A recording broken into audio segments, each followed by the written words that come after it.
Capítulo 8.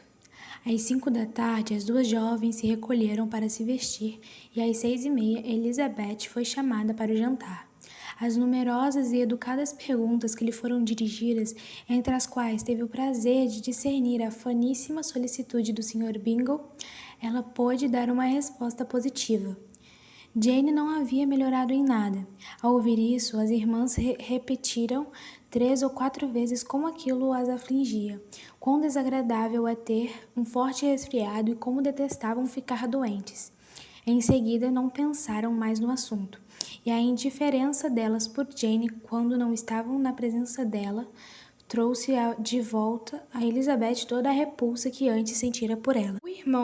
O irmão, de fato, era o único por quem sentia simpatia. A preocupação dele com Jane era evidente, e suas atenções com ela, muito gentis, o que a impediu de se sentir uma completa intrusa, como acreditava ser considerada pelos demais.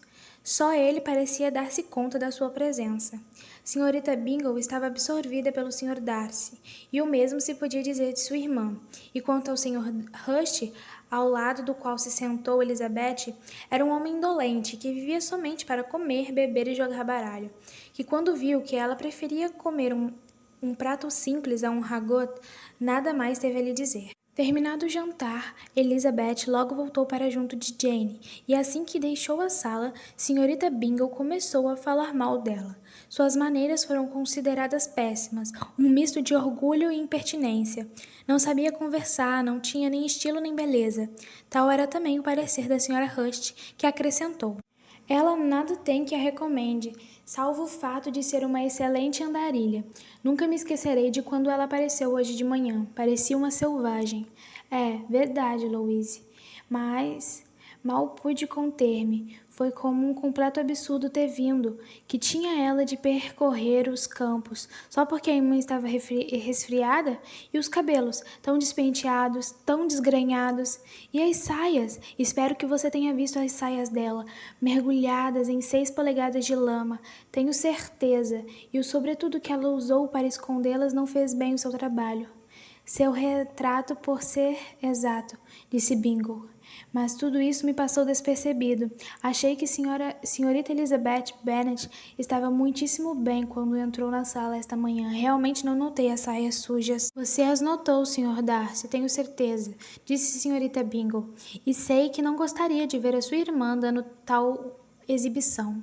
Certamente que não. Caminha a 3 ou 4 milhas ou quantas forem, a pé na lama e sozinha, completamente sozinha? Que será que ela quis dizer com isso? Acho que isso revela o tipo detestável de independência e presunção, uma provincianíssima indiferença ao decoro. Mostra uma agradabilíssima afeição pela irmã, disse Bingle. Receio, Sr. Darcy, observou senhorita Bingle, quase sussurrando, que esta aventura tenha afetado um pouco a sua admiração pelos olhos dela. Nem um pouco, replicou ele. Eles estavam brilhando por causa do exercício. Seguiu-se às palavras uma breve pausa, que foi interrompida pela Sra. Hurst. Tenho grande consideração pela senhorita Jane Bennet. Ela é uma doce menina, e desejo de coração que ela logo se estabeleça. Mas com esse pai e essa mãe, com parentes tão baixos, receio que seja poucas as suas possibilidades de sucesso. Creio ter ouvido você dizer que o tio dela é advogado em Meryton. Sim, e elas têm outro, que vive em Cheapside. Gente muito importante, acrescentou a irmã, e ambas deram gargalhadas. Se elas tivessem uma quantidade de tios suficiente para lotar todo o Cheapside, exclamou Bingle, isso não as tornaria nem um pouco menos encantadoras. Mas isso deve reduzir substancialmente as suas possibilidades de se casarem com homens respeitáveis da sociedade, explicou Darcy.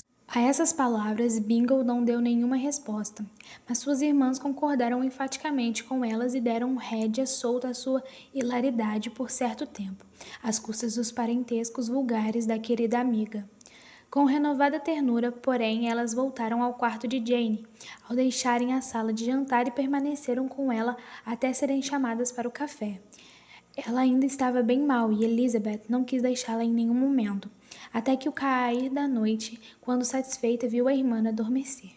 E lhe pareceu mais correto do que agradável descer ao andar de baixo. Ao entrar na sala de estar, deu com todo o grupo a jogar lou, e foi de imediato convidada a juntar-se a eles.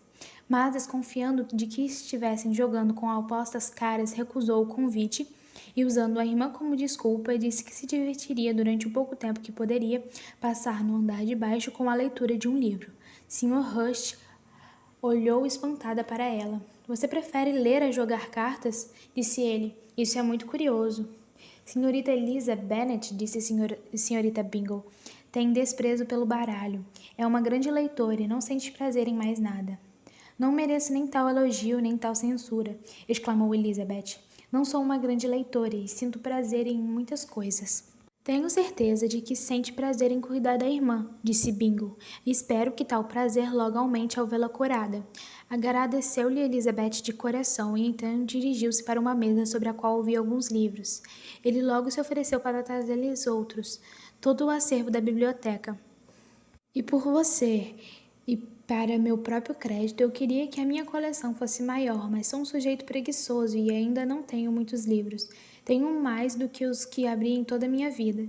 Elizabeth garantiu-lhe que os volumes dispostos na sala lhe eram mais do que suficientes.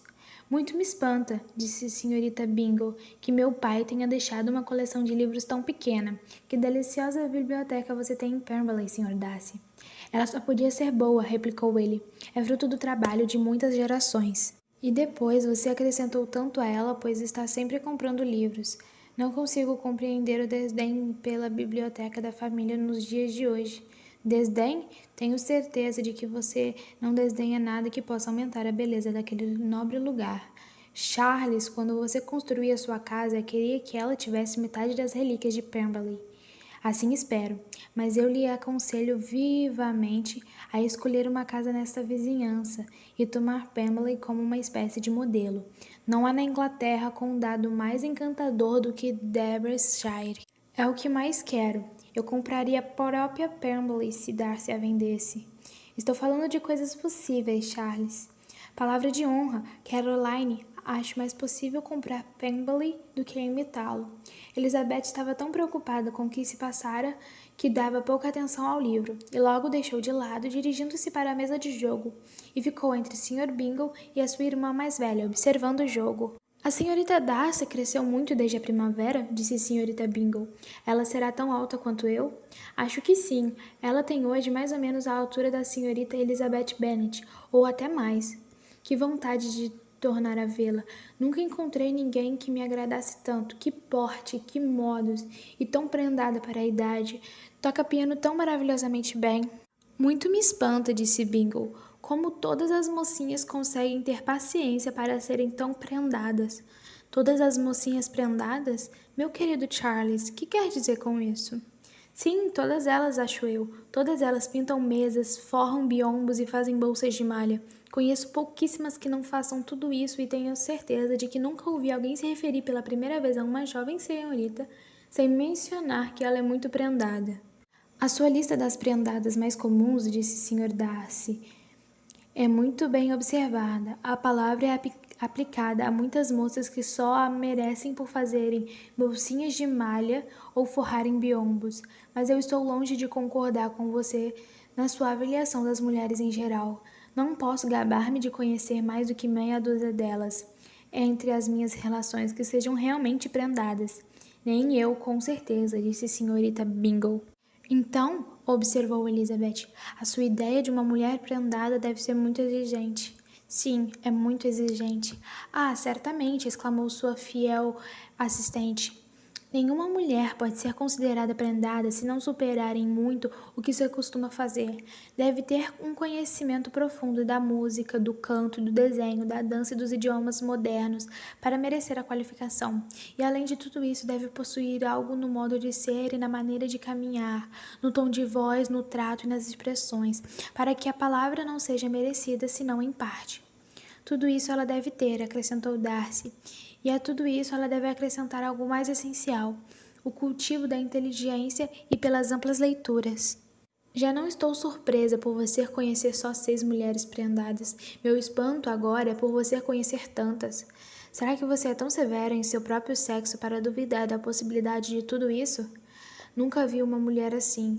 Nunca vi assim juntos o bom gosto e a capacidade e a aplicação e a elegância como você os descreve. Senhora Rush e senhorita Bingle protestavam com a injustiça de sua dúvida implícita, alegando ambas conhecerem muitas mulheres que correspondiam à descrição.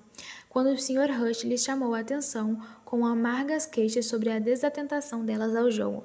Com isso, a conversa chegou ao fim e logo em seguida Elizabeth deixou a sala. Elizabeth, disse a senhorita Bingle quando as portas se fechou atrás dela. É uma dessas mocinhas que procuram chamar para si a atenção do outro sexo, menosprezando o seu próprio.